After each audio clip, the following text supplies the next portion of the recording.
بسم اللہ الرحمن الرحیم وبہ نستعین سبحانک لا علم لنا الا ما علمتنا انک انت العلیم الحکیم الحمد للہ رب العالمین والصلاة والسلام علی سید المرسلین وعلی آلہ وصحبہ اجمعین ومن تبعہم بإحسان الی یوم الدین اعوذ باللہ من الشیطان الرجیم بسم اللہ الرحمن الرحیم آمن الرسول بما انزل الیہ من ربہ والمؤمنون کل آمن باللہ وملائکتہ وکتبہ ورسلہ لا نفرق بین احد من رسلہ وقالوا سمعنا واطعنا غفرانک ربنا والیک المصیر۔ سامعین کرام، ہمارا سلسلہ وار درس اس موضوع پر جاری ہے کہ اہل غلو نے نبی کریم صلی اللہ علیہ وسلم کے لیے یہ دعویٰ کیا کہ آپ اپنی وفات کے بعد بھی بعض لوگوں سے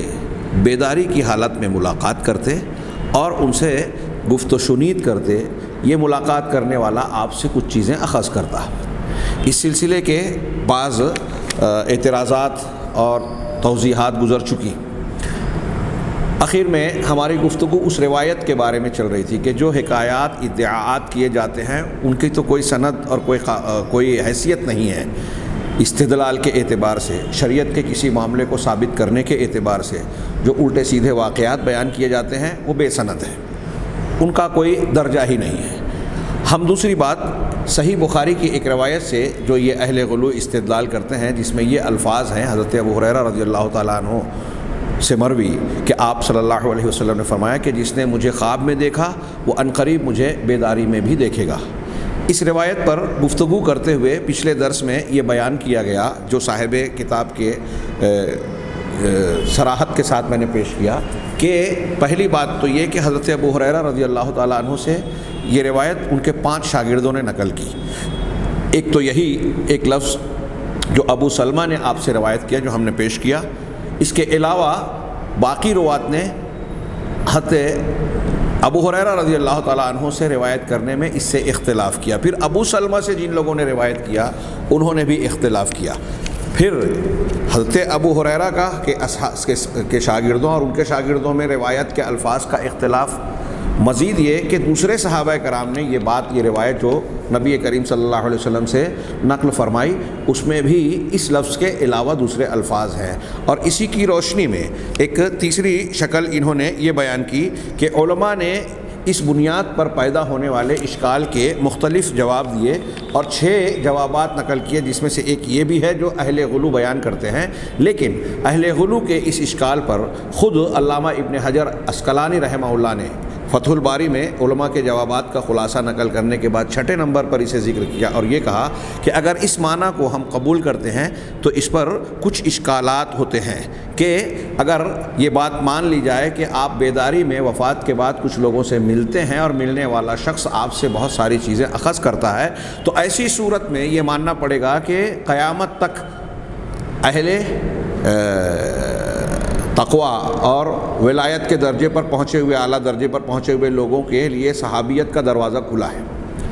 اللہ کے نبی صلی اللہ علیہ وسلم سے آپ کی وفات کے بعد بھی جن لوگوں نے ملاقات کی، وہ گویا آپ جو ہے وہ صحابی ہو جائیں گے۔ ایک اشکال علامہ ابن حجر نے یہ کہا جبکہ ایسا کوئی نہیں مانتا۔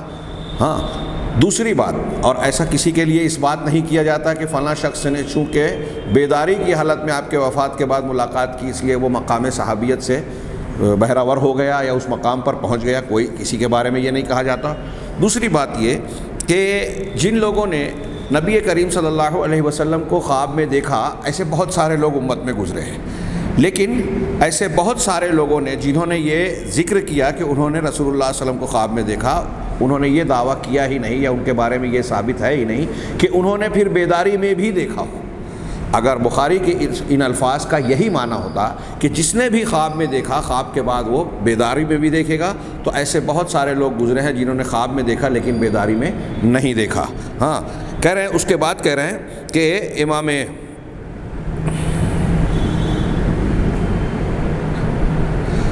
امام قرطبی رحمہ اللہ نے جس انکار کا کیا اور جس بات کی طرف اشارہ کیا،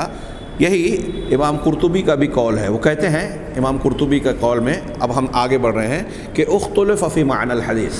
اس حدیث کے معنی کے بارے میں اختلاف کیا گیا کہ حقیقت میں اس کا معنی کیا ہے۔ اللہ کے نبی صلی اللہ علیہ وسلم کو جس نے خواب میں دیکھا، عنقریب و بیداری میں بھی آپ کو دیکھے گا، ملاقات کرے گا، اس کا معنی کیا ہے، اس کے بارے میں اختلاف ہوا علماء کا۔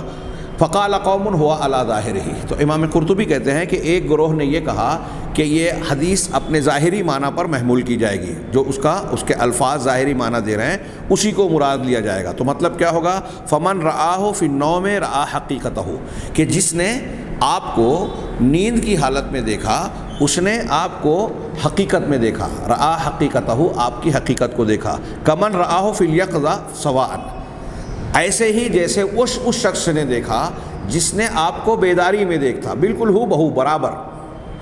یعنی یہ ظاہری معنی ایک یہ بیان کر رہے ہیں کہ ایک قوم نے یہ کہا کہ جس نے خواب میں دیکھا تو خواب میں دیکھنا ایسے ہی ہے جیسے آپ کو بیداری کی حالت میں دیکھنا۔ بیداری کی حالت میں جنہوں نے نبی کریم صلی اللہ علیہ وسلم کا دیدار کیا ہے وہ، اور خواب کی حالت میں جنہوں نے آپ کا دیدار کیا، دونوں برابر ہو گئے۔ ایک معنی یہ بیان کیا۔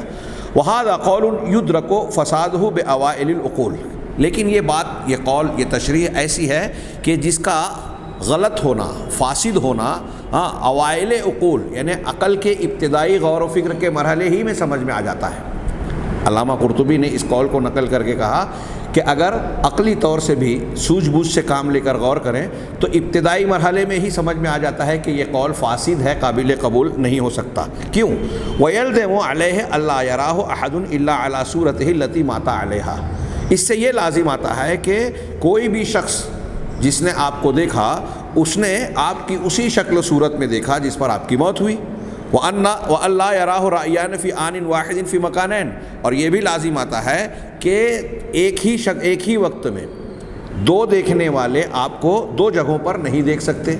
وَأَن يَحْيَ الْآنَ، اور یہ بھی ماننا پڑے گا کہ آپ ابھی بھی زندگی گزار رہے ہیں، زندہ ہیں۔ وَيَخْرُجُ مِن قَبْرِهِ، صرف زندہ ہی نہیں ہے بلکہ آپ اپنی قبر شریف سے نکلتے ہیں۔ وَيَمْشِي فِي الْأَسْوَاقِ، بازاروں میں چلتے پھرتے ہیں۔ وَيُخَاطِبُ النَّاسَ، اور لوگوں سے خطاب کرتے ہیں۔ وَيُخَاطِبُوهُ، اور لوگ آپ سے خطاب کرتے ہیں۔ وَيَلْزَمُ مِن ذَلِكَ أَن يَخْلُوَ قَبْرَهُ مِن جَسَدِهِ، اس سے لازم یہ آئے گا کہ آپ جب کہیں باہر نکلتے ہیں تو آپ کی قبر شریف آپ کی شخصیت اور آپ کے جسم مبارک سے خالی ہوتی ہے۔ فَلَا يَبْقَى فِي قَبْرِهِ فِيهِ شَيْءٌ، چنانچہ اللہ کے نبی صلی اللہ علیہ وسلم کی شخصیت اور جسم کا کوئی حصہ قبر میں موجود نہیں رہ جاتا۔ فَيُزَارُ مُجَرَّدُ الْقَبْرِ، اب ایسی صورت میں جب آپ قبر کے باہر تشریف لے گئے ہیں اور قبر میں موجود نہیں ہیں، اب کوئی شخص جا کر قبر کی زیارت کر رہا ہے تو جو لوگ زیارت کر رہے ہیں وہ قبر کی زیارت کر رہے ہیں، آپ کی زیارت نہیں کر رہے ہیں، یا آپ کے وہاں قبر ہی نہیں اس وقت اس طرح سے نہیں ہے۔ فَيُزَارُ مُجَرَّدُ الْقَبْرِ وَيُسَلَّمُ عَلَى غَائِبٍ، تو صرف مجرد قبر پر اس کی زیارت کی جائے گی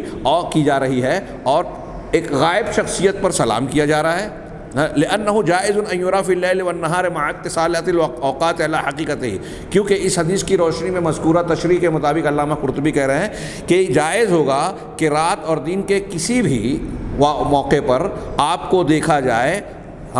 حقیقت کی بنیاد پر، وقت کے اتصال کے ساتھ، یعنی کوئی بھی گھڑی میں ہر آن یا کے بعد دیگرے آپ کو دیکھا جائے، فی غیر قبر ہی، آپ کی قبر کے علاوہ مقام پر،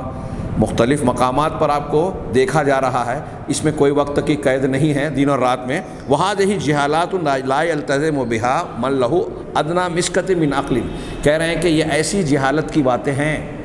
کہ جس شخص کو تھوڑا سا بھی عقل کا حصہ ملا ہے، عقل کا معمولی سا حصہ بھی جسے ملا ہے، وہ اسے قبول نہیں کرے گا، اس کو مانے گا نہیں۔ اگر یہ تشریح مانی جائے کہ نبی کریم صلی اللہ علیہ وسلم قبر سے اس طرح نکل کے لوگوں سے ملتے ہیں جیسے حقیقت میں ملتے ہیں، تو نتیجہ یہ ہوگا جو انہوں نے بیان کیا۔ وَمِمَّنْ أَنْكَرَ عَلَى الْقَوْمِ، ابھی ان کا اگلے پیراگراف میں انہی کی امام قرطبی کی بات جاری ہے، وہ کہتے ہیں کہ وَمِمَّنْ أَنْكَرَ عَلَى الْقَوْمِ رُؤْيَتَهُمْ لِلنَّبِيِّ صلی اللہ علیہ وسلم فی الدنیا یقظۃ القاضی ابو بکر بن العربی، کہہ رہے ہیں کہ جن لوگوں نے نبی صلی اللہ علیہ وسلم کی دنیا میں، آپ کی وفات کے بعد دنیا میں آپ کے بیداری کی حالت میں ملاقات یا دیدار کا انکار کیا ہے، ان میں سے ایک شخص ابو بکر ابن العربی بھی ہے۔ یہ ابن عربی وہ صوفی شیخ اکبر جن کو کہا جاتا ہے، وہ ابن عربی نہیں ہے، ان کے لیے نکرہ استعمال ہوتا ہے، ابن عربی بغیر ال کے، العربی۔ اور ان کے لیے جو بہت بڑے عالم اور امام گزرے ہیں، العواصم من القواسم ان کی کتاب ہے، اور دوسری کتابیں ہیں، ابن العربی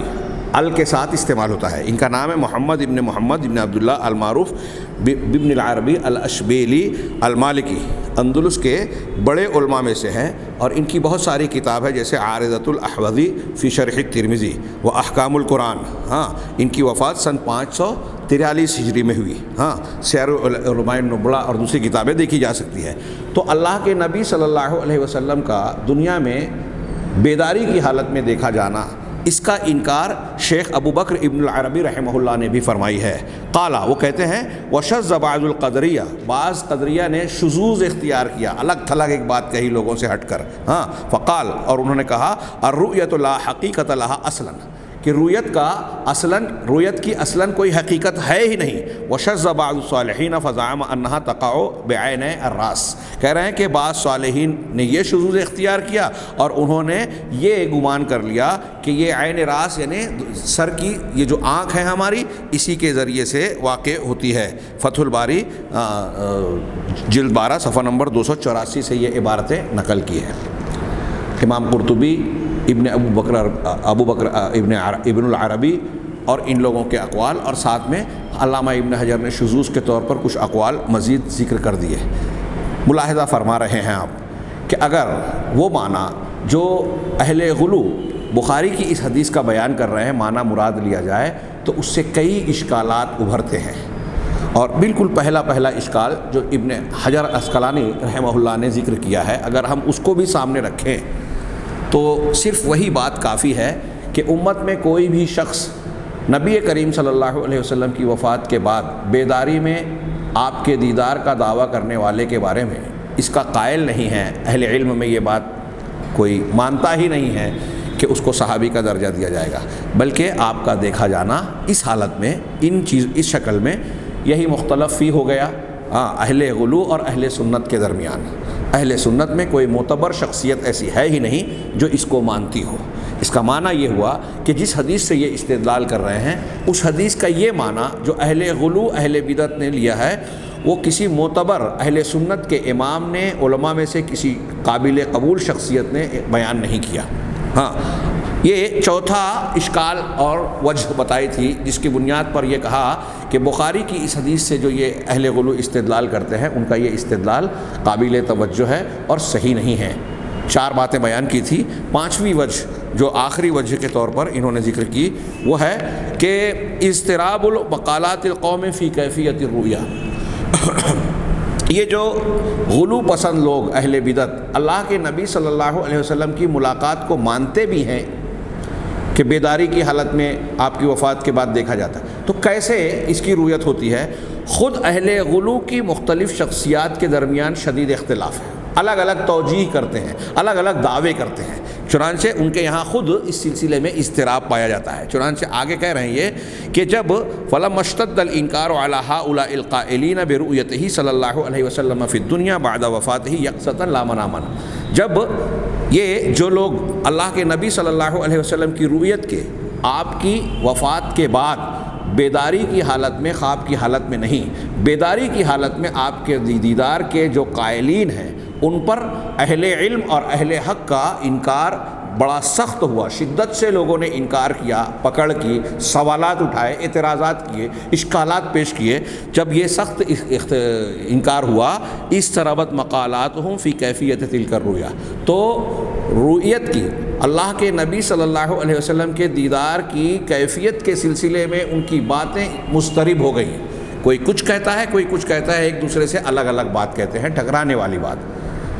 ہاں، یعنی اضطراب رؤیت کی کیفیت میں ان کے یہاں شدید اضطراب اور الگ الگ تشریحات پیدا ہو گئی کہ کیسے یہ رؤیت ہوگی۔ چنانچہ کہہ رہے ہیں فَمِنْهُمْ مَنْ أَخَذَتْهُ الْعِزَّةُ بِالْعِصْمِ فَنَفَى الْمَوْتَ عَنِ النَّبِيِّ صلی اللہ علیہ وسلم بِالْكُلِّيَّةِ، ان میں سے کچھ لوگوں کو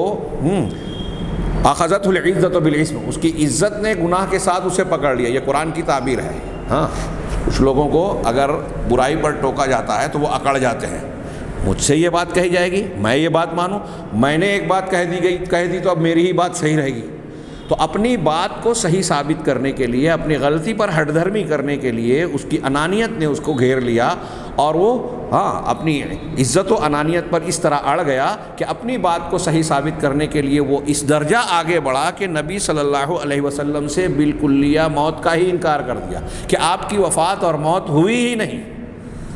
اب بریلوی حضرات کے یہاں تو یہ معاملہ تھا ہی تھا، آج آپ جانتے ہوں گے کہ دیوبندی حضرات میں بھی اس سلسلے میں دو گروہ ہو گئے، مماتی اور کیا ہے حیاتی۔ ایک اللہ کے رسول صلی اللہ علیہ وسلم کو زندہ مانتا ہے، ایک موت والا مانتا ہے۔ یعنی آپ کی وفات اور موت کو بھی انہوں نے اختلاف کا موضوع بنا دیا، جبکہ اس پر بالکل صریح، صاف اور کھلی ہوئی نصوص قرآن، حدیث، صحابہ کرام کے اقوال اور سارے قرائن موجود ہیں جو اس بات کی چیخ چیخ کر دلیل دیتے ہیں کہ نبی کریم صلی اللہ علیہ وسلم کی موت یا وفات ہو چکی ہے۔ انک میت انہم میتون وما محمد الا رسول قد خلت من قبلہ الرسل افئن مات او قتل انقلبتم علی اعقابکم کل نفس ذائقۃ الموت۔ یہ قرآن کی الگ الگ کئی آیتیں میں نے پیش کی، 3 آیتیں، اور بھی روایتیں ہیں، دلیلیں ہیں۔ ان میں لفظ موت کا استعمال ہو رہا ہے۔ میں نے اس سے پہلے کئی مرتبہ بیان کیا کہ ہمارے یہاں آپ کے لیے موت کے لفظ کے استعمال کو گستاخی بنا دیا گیا،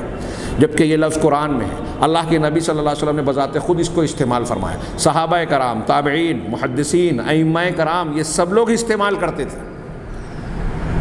اب اس کو جو ہے گستاخی کی بات بنا دیا گیا، اور جو لوگ اسے گستاخی کہتے ہیں وہ بھی قرآن کے الفاظ کی وجہ سے کہیں کہیں یہ تشریح کرنے پر مجبور ہوئے کہ اللہ کے نبی صلی اللہ علیہ وسلم کی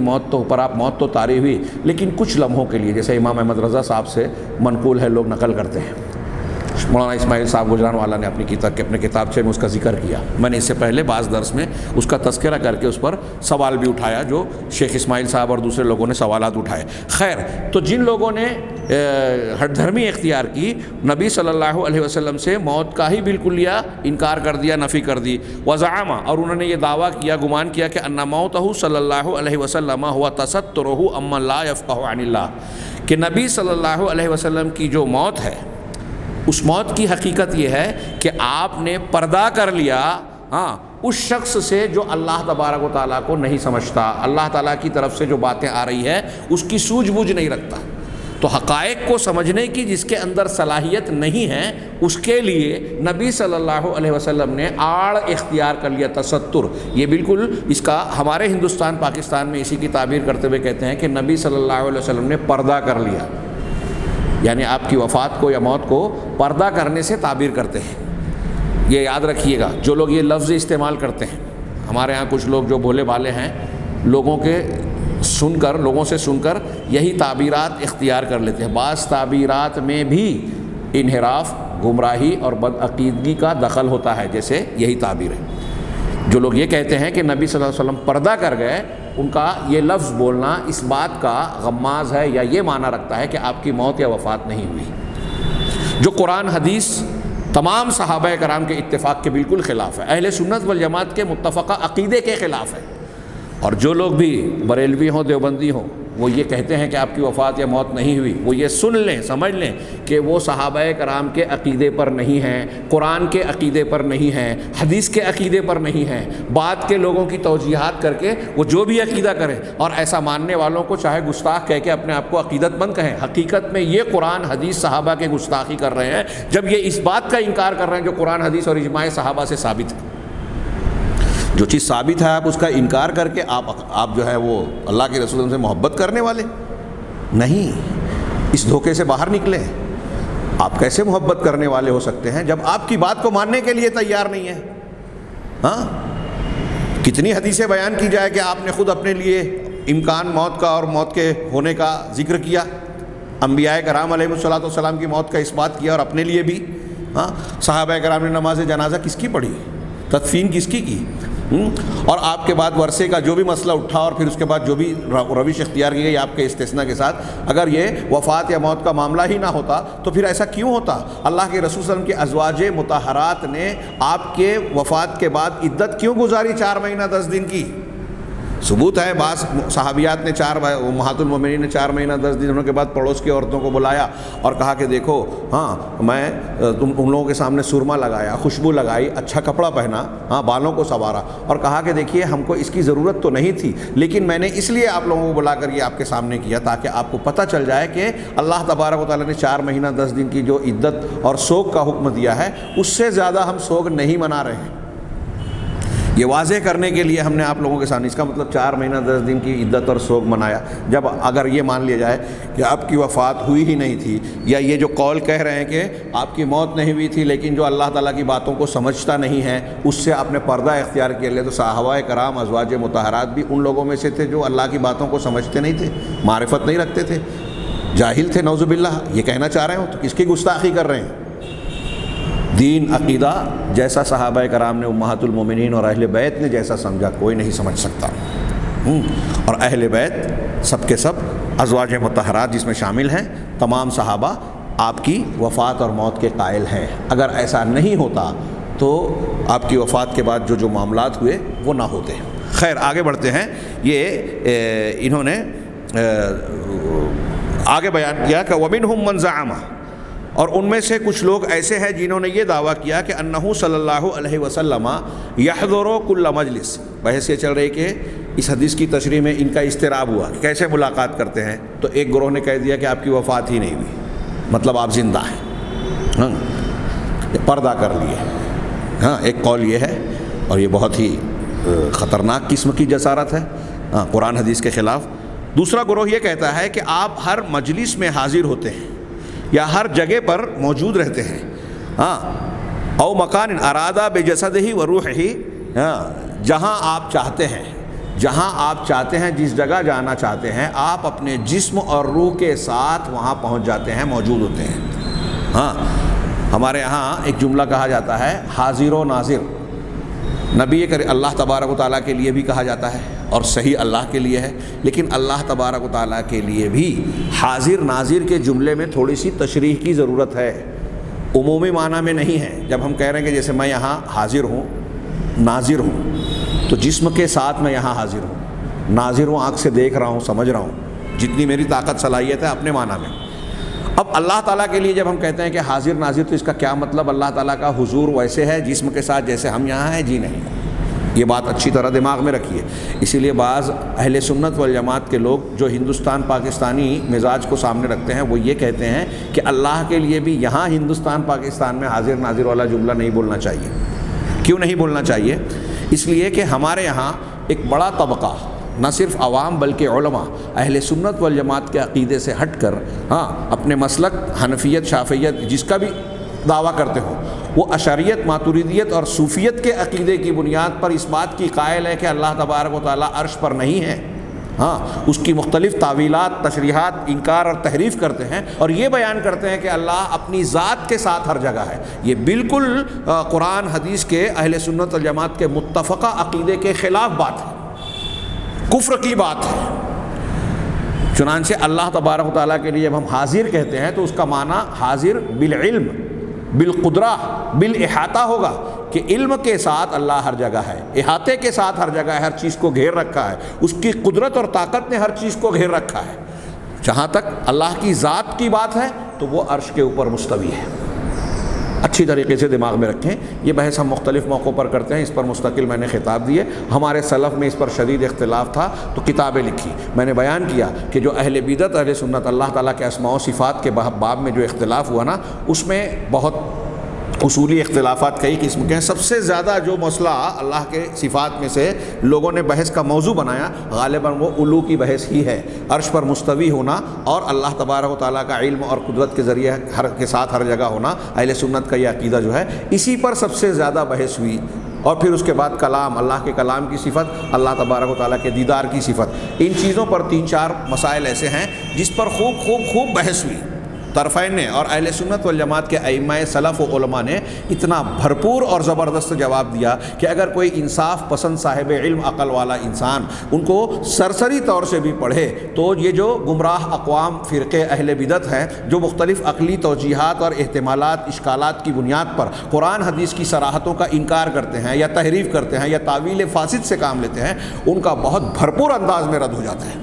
اور انہی دو چار بحثوں کے ذریعے سے پورے معاملات صاف ہو جاتے ہیں کہ اللہ تبارک و تعالیٰ کی ذات و صفات سے متعلق صحیح اصول اور عقیدہ کیا ہے، اور وہ اہل سنت والجماعت کا ہے جو انتہائی اعتدال والا طریقہ ہے جس میں کوئی افراط و تفریط نہیں ہے، لہذا اس کو سامنے رکھنا چاہیے۔ اب یہاں ایک حاضر و ناظر کا میں معنی بتاتے ہوئے عرض کر رہا ہوں کہ ہمارے یہاں اہل بدعت اسی بنیاد پر یہ بھی کہتے ہیں، یہ جو اس کی توجیہ میں ذکر کر رہے ہیں جسے ایک مستقل عنوان کے طور پر، لیکن جو اب تک اللہ کے نبی صلی اللہ علیہ وسلم کے سلسلے میں غلو کی بحثیں آئی ہیں اس میں یہ بات بھی آ جاتی ہے کہ آپ کے بارے میں یہ جو تصور کیا جاتا ہے کہ آپ حاضر ناظر ہیں، یہ علم غیب والی بحث میں بھی آ جاتی ہے جو کفریہ دعویٰ لوگ کرتے ہیں۔ تو یہ کہا گیا، کچھ لوگوں نے یہ توجیہ کی کہ کس طرح ملاقات ہوتی ہے کہ آپ ہر مجلس میں حاضر ہوتے ہیں اور ہر جگہ جہاں آپ چاہتے ہیں اپنے جسم اور اپنی روح کے ساتھ موجود ہوتے ہیں، حاضر ہو جاتے ہیں۔ وَيَسِيرُ حَيْثُ شَاءَ فِي أَقْطَارِ الْأَرْضِ فِي الْمَلَكُوتِ، اور کہتے ہیں کہ پوری کائنات میں جہاں بھی ملکوت، یعنی پوری کائنات مراد ہے ملک سلطنت اللہ تبارک و تعالیٰ کی، زمین کی پوری ملکوت میں، کائنات میں، دنیا کے اندر مختلف اقطار، جہات اور علاقوں میں جہاں آپ چاہتے ہیں وہاں پہنچ جاتے ہیں، آپ چلتے پھرتے ہیں۔ دیکھیں یہاں بھی آپ اہل بدعت سے جب گفتگو کریں گے تو ان کے دعووں میں تضاد ملے گا۔ ایک طرف وہ کہیں گے عمومی طور پر کہ ہر جگہ آپ موجود ہیں، پھر دوسری طرف یہ بھی کہتے ہیں کہ آپ سے جب محفل میلاد یا مخصوص محفل جب منعقد ہوتی ہے تو اس مجلس میں آپ حاضر ہوتے ہیں۔ جب پہلے سے موجود ہیں تو حاضر ہونے کا کیا مطلب کہ آپ جب درود پڑھ رہے ہیں، فلاں پڑھ رہے ہیں، ڈھما پڑھ رہے ہیں تو اب وہ آ گئے، اور پھر وہ کہتے ہیں کہ دیکھیے اللہ کے رسول صلی اللہ علیہ وسلم تشریف لے آئے، چلو کھڑے ہو جاؤ۔ ان کی محفلوں میں نے سنا اس قسم کے دعوے کیے جاتے ہیں۔ ایک طرف آپ کہتے ہیں کہ پہلے ہی سے ہر جگہ حاضر رہتے ہیں، دوسری طرف آپ یہ کہتے ہیں کہ مختلف جگہوں پر آتے جاتے ہیں۔ اب اگر آتے جاتے ہیں تو اس کا مطلب یہی ہوا کہ ایک جگہ گئے ہیں تو دوسری جگہ موجود نہیں ہیں، اور قبر شریف سے نکل کر جب دوسری جگہ گئے ہیں تو امام قرطبی کی صراحت کے مطابق یہ ماننا پڑے گا کہ آپ اس وقت جب آپ کہیں گئے ہوئے ہیں تو اپنی قبر شریف میں موجود نہیں ہیں۔ اب جو لوگ وہاں قبر پر جا کر یہ سمجھ رہے ہیں کہ رسول اللہ صلی اللہ علیہ وسلم جسم کے ساتھ اپنی قبر میں ہے اور سلام کرتے ہیں، تو اس کا مطلب وہ وہاں ایک غائب شخصیت پر سلام کر رہے ہیں اور آپ کی قبر پر صرف سلام کر رہے ہیں، جبکہ وہاں آپ ہے ہی نہیں۔ یہ سارے احتمالات اور ساری باتیں بدعقیدگی کے طور پر بلا دلیل اس قسم کی توجیحات بیان کی گئی اور اختیار کی گئی۔ کہہ رہے وَهُوَ بِحَيْئَتِهِ، کہہ رہے اللہ کے رسول صلی اللہ علیہ وسلم اپنی اسی حیات میں رہتے ہوئے جس پر وفات ہوئی، اپنی قبر شریف سے لے کر دنیا کے ہر خطے اور علاقے میں جو ہے گردش کرتے رہتے ہیں، جہاں چاہتے ہیں جاتے ہیں۔ الَّتِي كَانَ عَلَيْهَا فِي قَبْلَ وَفَاتِهِ، اپنی اس حالت میں جبکہ آپ وفات سے پہلے اپنی حالت میں موجود تھے۔ یہ عمر الفوتی رماح حزب الرحیم بحامش جواہر المعانی، یہ کتاب کے حوالے بیان کیے ہیں۔ اس سے پہلے کی عبارت فتح الباری سے تھی۔ آگے کہہ رہے ہیں ومنہم، یہ جو ومنہم ہے یہ علامہ ابن حجر عسقلانی رحمہ اللہ کی عبارت، معاف کیجیے گا، یہ عبد الکریم جیلی سے نقل کیا گیا ہے۔ ومنہم من زعم ان له صلی اللہ علیہ وسلم مقدرۃ علی التشکل والظہور فی صور مشائخ صوفیہ۔ یہ لیجئے ایک اور تشریح آ گئی کہ ان میں سے کچھ لوگوں کا یہ دعویٰ ہے، یہ گمان اور خیال ہے کہ نبی صلی اللہ علیہ وسلم کو یہ طاقت ہے، قدرت ہے کہ آپ صوفیوں کے مشائخ میں سے جس کی چاہے شکل و صورت اختیار کریں، کبھی اس پیر صاحب کی شکل میں آ جائیں، کبھی اس پیر صاحب کی شکل میں آ جائیں، کبھی فلاں پیر صاحب کی شکل میں آ جائیں۔ ہے نا، ان کے یہاں بڑے عجیب و غریب دعوے ہیں کہ پیر صاحب کا انتقال ہوا، مریدین سے کہا تھا مجھ کو غسل نہیں دینا، میں خود دوں گا، اور پھر مرنے کے بعد لوگ منتظر تھے، انہی کی شکل کا آدمی آیا، ان کو غسل دیا، غائب، تھوڑی دور گیا اور غائب ہو گیا، تو انہوں نے اپنے آپ کو غسل دیا، کسی اور نے نہیں دیا۔ ایسے واقعات ہمارے سلف نے نقل کر کے بیان کیے کہ اگر ایسا ہوا بھی ہو تو یہ اس کی شکل میں آنے والا شخص جو تھا وہ یقینی طور پہ ابلیس اور شیطان تھا، جو لوگوں کا عقیدہ بگاڑنے کے لیے اس قسم کے معاملات میں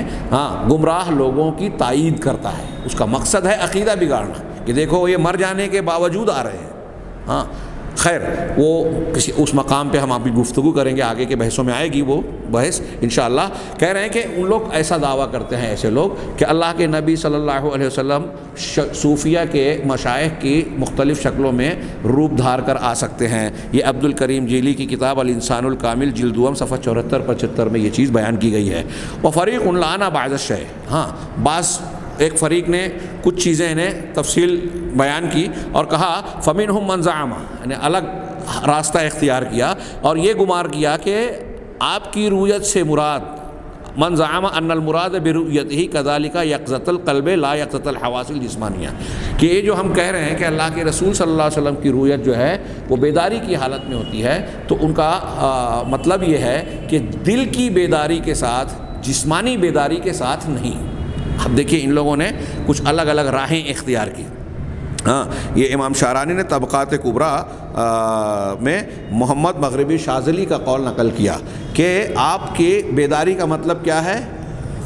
بیداری کی حالت میں دیکھنے کا، یعنی انسان جو ملتا ہے تو اس کا دل بیدار ہوتا ہے، جسم بیدار نہیں ہوتا۔ ومنہم من قال ان الاجتماع بالنبی صلی اللہ علیہ وسلم یکون فی حالت بین النائم والیقظان، کچھ لوگوں کا کہنا ہے یہ بھی امام شعرانی نے طبقات صغریٰ صفحہ نمبر 89 میں جو ہے 89 میں جو ہے نقل کیا ہے۔ کہہ رہے ہیں کہ ان میں سے کچھ ایسے ہیں جنہوں نے یہ دعویٰ کیا، یہ کہا کہ نبی صلی اللہ علیہ وسلم کے ساتھ اجتماع اور ملاقات یہ ایسی حالت میں ہوتی ہے جو بین النائم والیقظان، سونے والے اور بیدار کے بیچ کی حالت ہوتی ہے، نہ پوری طریقے سے بندہ سویا ہوا ہے اور نہ پوری طریقے سے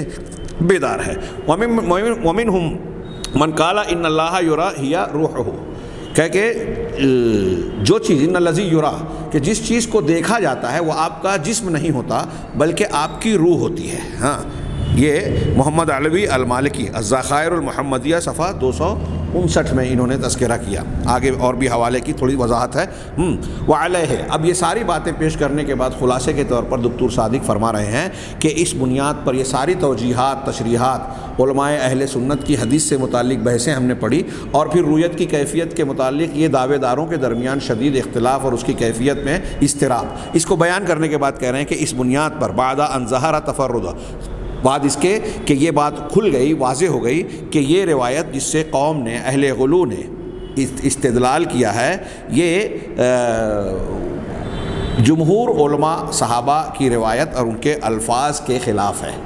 تو اب جمہور علماء کے الفاظ سے ہٹ کر ایک لفظ کا ہونا، پھر اس بنیاد پر اس میں مختلف تعویلات کا احتمال ہونا، جسے اہل علم نے بیان کیا کہ اس کا یہ معنی ہو سکتا ہے، یہ معنی ہو سکتا ہے، یہ معنی ہو سکتا ہے، کہ اصلی معنی کیا ہے۔ پھر ساتھ ہی ساتھ جو معنی اہل غلو اور اہل بدعت بیان کرنا چاہ رہے ہیں کہ جس نے خواب میں دیکھا وہ بیداری میں بھی رسول اللہ صلی اللہ علیہ وسلم کا دیدار کرے گا، اگر یہ معنی حقیقی معنی میں مراد لیا جائے تو امام ابن حجر، امام قرطبی اور دوسرے ابن عربی وغیرہ نے جو اس کا انکار کیا، اس پر جو اشکالات بیان کیے، اس پر جو پیدا کھڑی ہونے والی اٹھنے والے سوالات پیدا ہوتے ہیں، ان کا تذکرہ کیا، جو ان کے مقصود معنی، بیان کردہ معنی پر پیدا ہوتے ہیں تو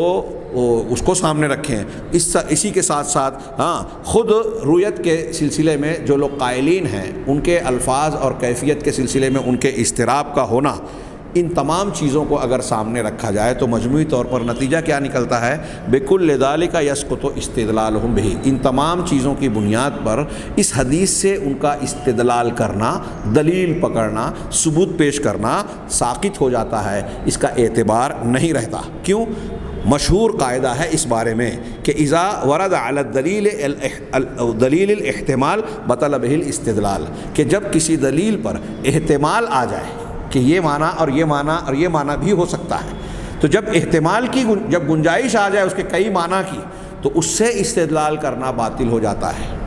کہ اس کو آپ ایک ہی معنی پر متعین نہیں کر سکتے۔ اس کے بعد کہہ رہے ہیں یہ نتیجے کے طور پر انہیں یہ حاصل کلام ہے کہ یہ جو دلیل یا بات دعویٰ کیا، معاف کیجیے، یہ جو دعویٰ کیا جا رہا ہے کہ کچھ لوگ نبی صلی اللہ علیہ وسلم کی وفات کے بعد بھی آپ کو بیداری کی حالت میں دیکھ سکتے ہیں، آپ سے بات چیت کر سکتے ہیں، آپ سے اخذ کر سکتے ہیں، حاصل کلام یہ کہ یہ دعویٰ باطل ہے، غلط ہے۔ نبی صلی اللہ علیہ وسلم کے بارے میں ایسی خصوصیت اور صفت کا دعویٰ ہے جس کا کوئی ثبوت نہیں ہے، جو ثابت نہیں ہوتی قرآن سے، حدیث سے، صحابہ سے اور اس امت کے تمام معتبر علماء سے۔ اور جن لوگوں نے اس کے لیے دعویٰ کیے تو ان کے دعوے محض دعوے ہیں، اس پر جو حکایتیں بیان کی جاتی ہیں وہ حکایتیں ثابت شدہ نہیں ہیں، بے سند اور بے دلیل ہیں، اور جس ایک حدیث سے بخاری سے استدلال کیا جاتا ہے اس حدیث سے اس معنی کو ثابت کرنا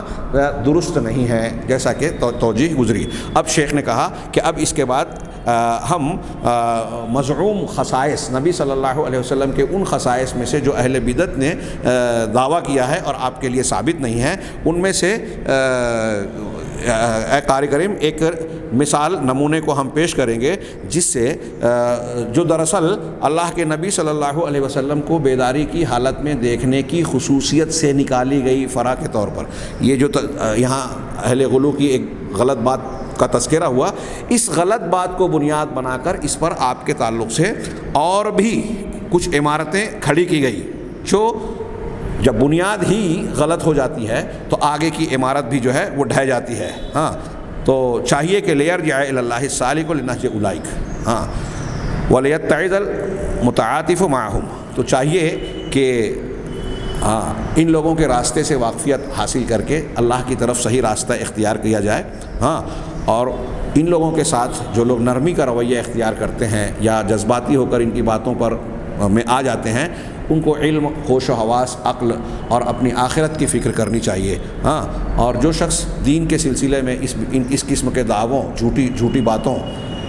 حکایتوں اور غلط عقیدوں سے محفوظ ہے، اسے اللہ تبارک و تعالیٰ کا شکر ادا کرنا چاہیے۔ انشاءاللہ ہم اگلے درس میں یہ اس گفتگو کا آغاز کریں گے جو اسے دکتور صادق نے اہل غلو کے غلو کی مثالوں میں نبی صلی اللہ علیہ وسلم کی ذات کے سلسلے میں جو آخری عنوان پیش کیا، آخری عنوان غلو کے سلسلے میں، اس کے بعد اہل جفا کا تذکرہ چلے گا، لیکن یہ عنوان بھی 2-3 دروس میں انشاءاللہ مکمل ہوگا۔ اللہ تعالیٰ ہمیں صحیح دین کو سمجھنے اور اسے اختیار کرنے کی توفیق دے۔ وآخر دعوانا الحمدللہ رب العالمین۔